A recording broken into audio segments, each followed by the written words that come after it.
Morning বন্ধুরা, তোমরা সবাই কে কী করছো? আমি তো তোমাদেরকে আমার বাগানে নিয়ে চলে এলাম আবার।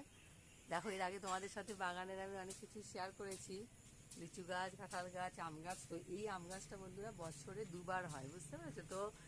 এই প্রথমে তো একবার সিজনে হয়ে গেছে, এবার এখন আবার এই গাছটায় দেখো কত সুন্দর হয়েছে আমগুলো।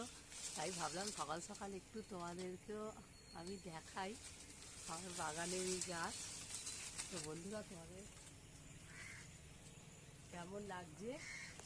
আর এই আমগুলো জানো তো, মানে এমনি মানে পাকিয়ে খেলে খোটা ভালো হয় না, তো সেই কারণে এগুলোকে আমরা চাটনি বানিয়েই সাধারণত খাই। তো দেখো, অনেকগুলোই হয়েছে আম। তো তোমাদের কেমন লাগলো আমাকে অবশ্যই জানাবে। আর আসি তাহলে, দেখা হবে পরের আরেকটা ব্লগে।